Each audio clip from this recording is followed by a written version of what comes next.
तो आज हम इग्नू बीएड इंटरसी हिंदी सोल्ड पेपर 2021 करेंगे हल। इसको सोल्व करेंगे। तो आपके सामने ये पैराग्राफ है, इसको ध्यान से देखिए। 161 से लेकर 165 तक के क्वेश्चनों के अपन को आंसर देने हैं इनके। इस गद्यांश को ध्यान से पढ़ना है। सच्चे वीर अपने प्रेम के जोर से लोगों को सदा के लिए बांध देते हैं। वीरता की अभिव्यक्ति कई प्रकार से होती है। कभी लड़ने से, खून बहाने से, तोप तलवार के सामने बलिदान करने से होती है, तो कभी जीवन के गूढ़ तत्व और सत्य में बुद्ध जैसे राजा विरक्त होकर वीर हो जाते हैं। वीरता हमेशा निराली और नई होती है। वीरों को बनाने के कारखाने नहीं होते हैं और वे देवदार वृक्ष की तरह बिना किसी के पानी दिए, बिना दूध पिलाए बढ़ते हैं। जीवन के केंद्र में निवास करो और सत्य की चट्टान पर दृढ़ता से खड़े हो जाओ। बाहर की सतह छोड़कर जीवन के अंदर की तहों में पहुँचो, तब नए रंग खिलेंगे। यही वीरता का संदेश है। तो ये है हमारा। नेक्स्ट क्वेश्चन पे चलते हैं हम। ये लीजिए 161वां क्वेश्चन है। गद्यांश के लिए उपयुक्त शीर्षक क्या होगा? जो हमारा ये पैराग्राफ है ये वीरता से संबंधित है, तो इसमें वीरता संस्मरण, वीरों का जन्म, सच्चे वीर या सच्ची वीरता, इन सभी को में से एक ऑप्शन राइट होगा, वो होगा सच्ची वीरता से संबंधित है पूरा ये प्रकरण। चलते हैं नेक्स्ट क्वेश्चन पे। हमारा नेक्स्ट क्वेश्चन है, वीरता का संदेश क्या है? उद्देश्य के लिए सच्चाई पर चट्टान की तरह अटल रहना। यह संकल्प कि किसी भी तरह युद्ध जीतना ये नहीं होगा। बुद्ध जैसे राजा की भांति विरक्त होना ये भी नहीं होगा। वीरता का संदेश का मतलब बताना है, तो ये होता ही नहीं है। युद्ध में पराजय को स्वीकार करना ये भी नहीं है। तो हमारा राइट ऑप्शन हो जाएगा ए वाला, 162 में ए वाला। नेक्स्ट क्वेश्चन पे चलते। नेक्स्ट क्वेश्चन है 163वां। वीर शब्द का विलोम क्या है? निर्भीक, कायर, जीतना, निडर। तो वीर शब्द का जो विलोम होगा वो होगा, वीर का अपोजिट होता है कायर, यानी कि इसमें बी ऑप्शन राइट हो जाएगा। नेक्स्ट क्वेश्चन पे चलते हैं। नेक्स्ट हमारा 164वां क्वेश्चन है कि बुद्ध जैसे राजा विरक्त कैसे हो जाते हैं? तो हम इनके चारों ऑप्शन को ध्यान से देख लेते हैं। पहला है जीवन के गूढ़ तत्व सत्य की तलाश में बुद्ध जैसे राजा विरक्त होकर वीर हो जाते हैं। ये भी हो सकता है। वे झूठ के कारणों की खोज करते नहीं। झूठ के कारणों की खोज करें, कभी भी सत्य की खोज नहीं कर पाते हैं। पराजय को स्वीकार करना सत्यता समझ लेते हैं, ये भी गलत है। तो हमारा राइट ऑप्शन हो जाएगा ए वाला, 164 में ए।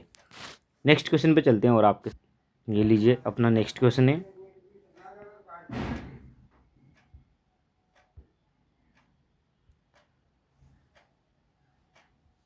वीरों की देवदार वृक्ष से तुलना की गई है क्योंकि दोनों लंबे होते नहीं, क्योंकि दोनों संघर्ष करते हुए बढ़ते हैं। बिल्कुल ये बी वाला कन्फर्म लग रहा है, तो ए तो होगा नहीं। क्योंकि दोनों स्वयं पैदा होते हैं और बिना किसी के पानी पिलाए ही बढ़ते हैं, ये बिल्कुल इसमें राइट हो जाएगा अपना। दोनों में नए नए रंग होते हैं, ये नहीं होगा। तो हमारा राइट ऑप्शन हो जाएगा सी वाला। नेक्स्ट क्वेश्चन पे चलते हैं और आपके सामने नेक्स्ट क्वेश्चन देखिए। 166 में किस वर्ग का अंतिम व्यंजन है? म। म वाला बताना है। तो ये आपको पता होगा कि क वर्ग में आता नहीं है, यह पंचम वर्ण है। च में नहीं आता, ट में भी नहीं आता, तो हमारा राइट ऑप्शन हो जाएगा ए वाला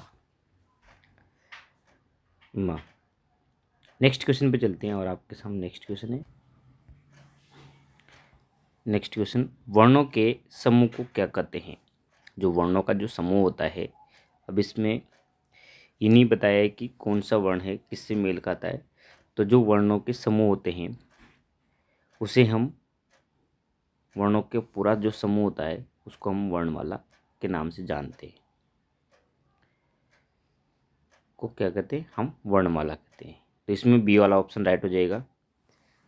अब यदि यूँ पूछा जाता है कि दो वर्णों के मेल से बनने वाले शब्द को क्या कहते हैं, तो यह हमारा राइट ऑप्शन है संयुक्त स्वर हो जाता। अन्यथा अपना ये इसमें राइट ऑप्शन होगा बी वाला। नेक्स्ट क्वेश्चन चलते हैं और ये लीजिए आपके सामने नेक्स्ट क्वेश्चन है 168वां। सप्ताह में कौन सा समास है? सप्ताह यानी कि संख्या पद आया है इसमें, सप्त प्लस 7 पहरों का, पहरों का समाहार, 7 पहरों का समाहार, यानी कि ये संख्यावाची शब्द। इसमें हमारा राइट ऑप्शन हो जाएगा सी वाला, 168 में सी वाला द्विगु समास। नेक्स्ट क्वेश्चन पे चलते हैं और आपके सामने नेक्स्ट क्वेश्चन है मृत्यु प्लस उपरांत में संधि करना कौन सा शब्द बनता है? संधि करने के उपरांत, तो मृत्यु इसमें पहले से ही ऊ आ रहा है, मृत्यु में प्लस उपरांत,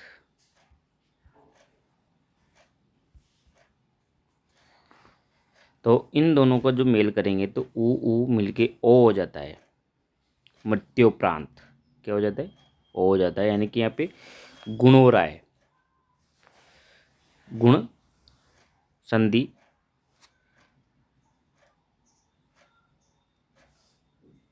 सॉरी, इसमें देखो जैसे कि यहाँ पे ऊ लगा हुआ है और यहाँ पे यू, तो यहाँ पे बड़ा ऊ हो जाएगा, यानी कि मृत्यु, मृत्यु प्रांत। तो यहाँ पे गुण संधि की जगह हम यहाँ पे मानेंगे कि दीर्घ संधि हुई है, दीर्घ संधि।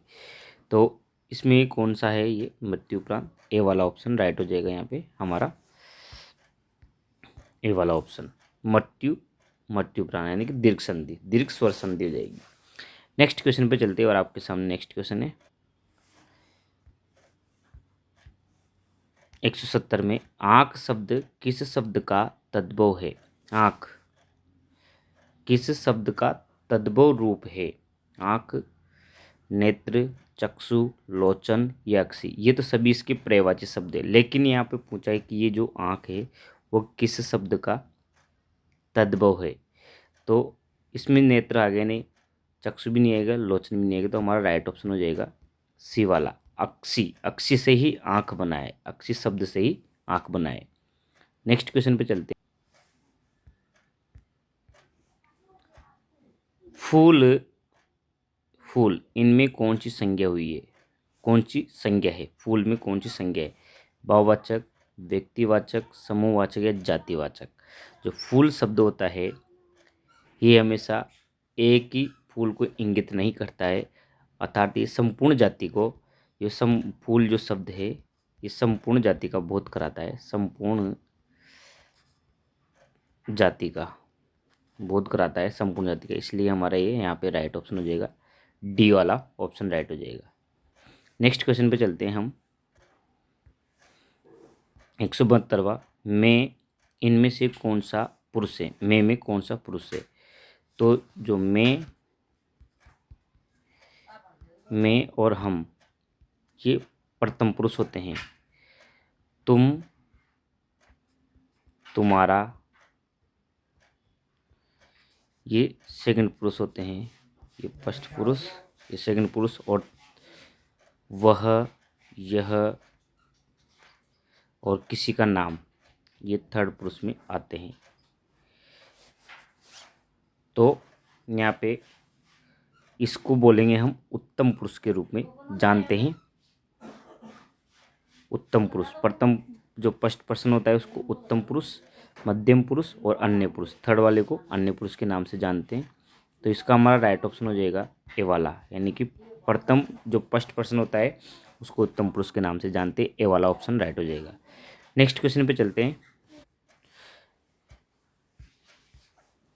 173वां क्वेश्चन है, किस शब्द में उपसर्ग नहीं है?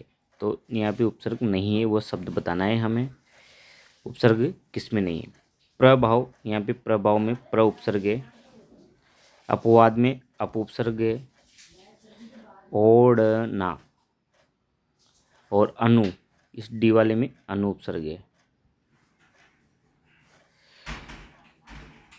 अन, सॉरी अन,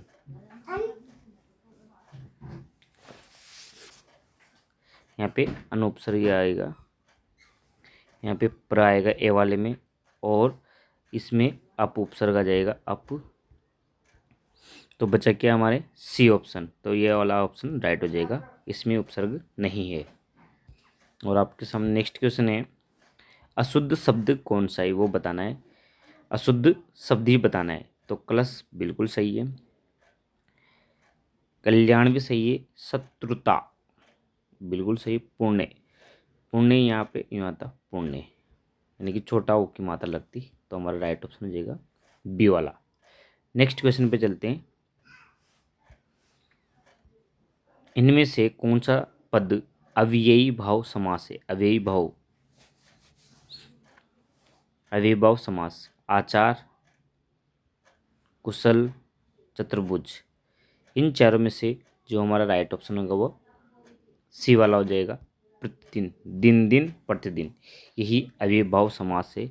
इसमें कु और उपसर्ग लगा हुआ है, आचार में आ उपसर्ग लगा हुआ है, इसलिए ये अव्यय नहीं है, प्रतिदिन में ही अव्ययभाव समास है। नेक्स्ट क्वेश्चन पे चलते हैं, और अपना नेक्स्ट क्वेश्चन है, विनय पत्रिका के रचनाकार। अब इसमें नाम पूछ ले कि विनय पत्रिका किसकी है।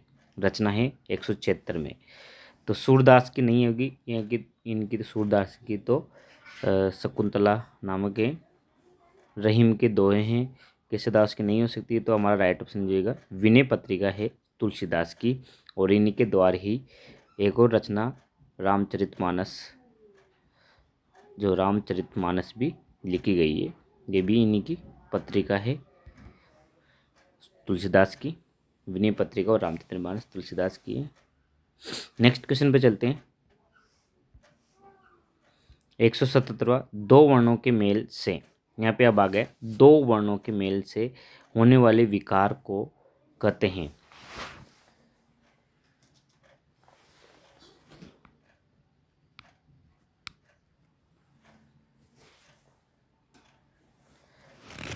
तो इसमें संधि, उपसर्ग, समास या प्रत्यय, दो वर्णों के मेल से जो दो वर्ण मिलके बनता है और उसमें विकार उत्पन्न होता है।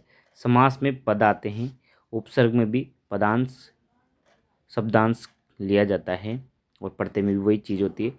तो दो वर्णों का मेल संधि में ही होता है, तो हमारा राइट ऑप्शन हो जाएगा ए वाला, संधि। नेक्स्ट क्वेश्चन पे चलते हैं, 178 में, आसमान से बातें करना। तो आसमान से बातें करना, मुहावरे का अर्थ बताना है। आसमान से बातें करना, आसमान में उड़कर बातें करना, ये नहीं होगा। बहुत ऊंचा होना,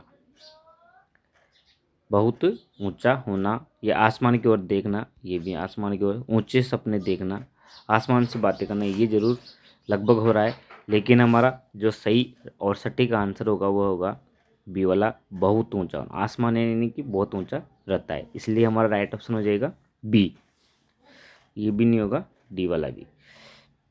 नेक्स्ट क्वेश्चन पे चलते हैं, और हमारा नेक्स्ट क्वेश्चन है 179, जलज किसका पर्यायवाची है? बहुत सीधा पूछ लिया, जलज।